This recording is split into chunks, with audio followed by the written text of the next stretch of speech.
Welcome to Working Lunch, always ready to hit the books for useful money tips. Up to your ears in student debt? Well, Britain's universities say students should pay more. I've been going around Cardiff University finding out how much students owe and how high the student debt mountain could grow.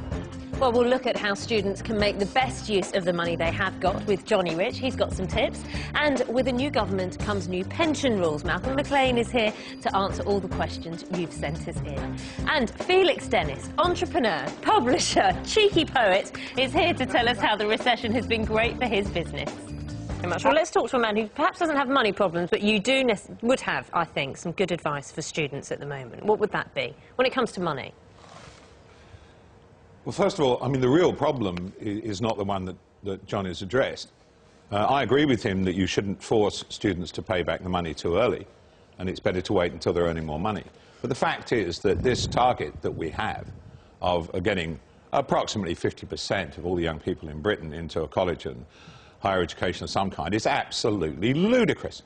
That's why you haven't got any plumbers, that's why you got no electricians.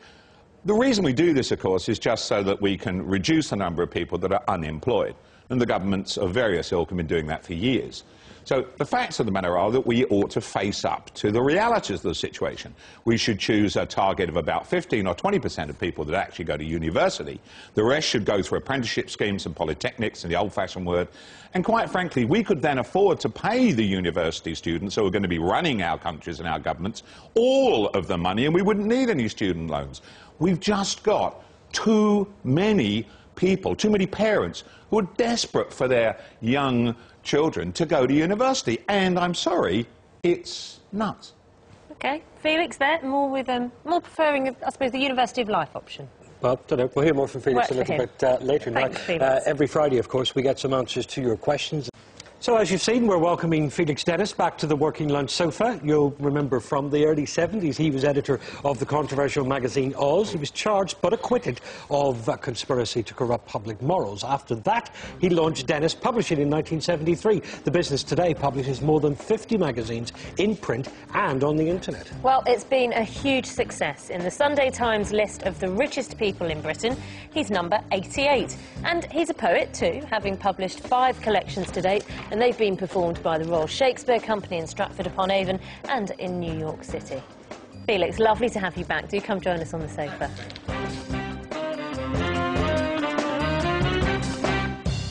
How are you?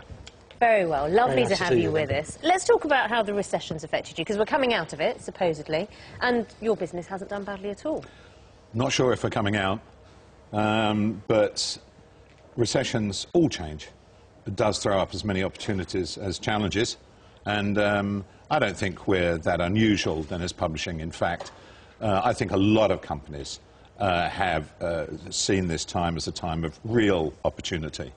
Of course, it's opportunity at other people's expense, but hey, we live in a kind of capitalist system. And that's business. So how have the opportunities presented themselves to you?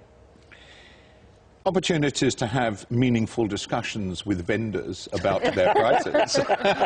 You've been able to twist a few arms. Opportunities to acquire companies that have got themselves either in trouble because they overexpanded and have too much debt, or are feeling very lonely out there. In good times, it's okay to be an independent with just one magazine or 2 magazines or a couple of websites. It's not so good when there's a chill wind blowing, so we take those into the fold, and others, quite frankly, just going down, virtually going bankrupt, and us going to the receivers, the administrators, and buying out their assets and so on. So it's been a very busy 2 years for us. And you've been acquiring some, we were talking with you earlier in the week, and did you mention Land Rover Monthly? Is that one of the ones you've acquired? We've got a lot of car magazines. We've got a huge ones like Auto Express, which is the biggest car weekly in Britain. And we've got all the classic ones like Octane and Evo and all this kind of stuff. But I've got to say that living in the country myself, I was absolutely delighted when we managed to acquire Land Rover Monthly. And this is a typical special interest magazine. It does make very good money, run by a wonderful and created by a wonderful couple. And we're just delighted to have this couple with us on board now. And I kind of suspect that they're they're pretty keen too to be in the nice warm room of Dennis Publishing and not out there on their own. But it shows where the money is to be made in publishing. It's niche, it's specialist. Is that a lesson for, we hear about the newspapers that are struggling to make money from online and their circulation is falling, and the Times is talking about a firewall and customers are reluctant to pay. Yes, it's going to be interesting to see, isn't it, whether dear old Rupert Murdoch can actually fulfil his pledge to make people pay to go up to his websites. And good luck to him. But I think this is going to be a terribly difficult thing to do. A lot of our money does come from the internet, a lot of our money. And we do have easily Britain's biggest news and opinion magazine. And in subscriptions, we long since overtook The Economist, which was a little personal wonder for me, because I've always looked up to The Economist all my life. It's been the big daddy. And that's called The Week. And The Week is a terrific success. It's an abridgment, really, a précis of all the news and comment from around the world. I think that newspapers are going through a very tough time. I think it will shake out. I think many of them will survive.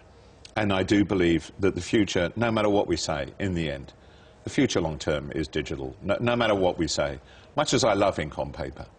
I absolutely love it, but that's where the real future is. Is that what you would advise an entrepreneur today? Someone who wants to start out and become perhaps the next Felix Dennis? Is that where they should look to make their money? If they want to make that money, and yes, I'm plugging a book I've just spent a lot of time writing, if they want to make that money, they should go out and buy a copy of a book called 88, The Narrow Road.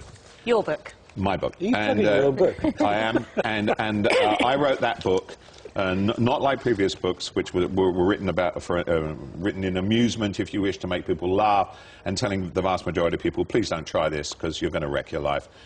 88, The Narrow Road, The Brief Guide to Getting Money. It's just for those few people, those who are utterly determined to be rich. They don't care what price they pay. They don't care who else gets hurt. They don't care if they make their families miserable. They don't care if their girlfriends or boyfriends and husbands and wives walk out on them. They're gonna be rich. If you're one of those, one of the few, you go and buy 88 The Narrow Road, and I will tell you exactly how to do it. OK, Felix. Be harsh to the ones you love, Felix. Thanks very much. You're welcome, my dear. Well, there are lots of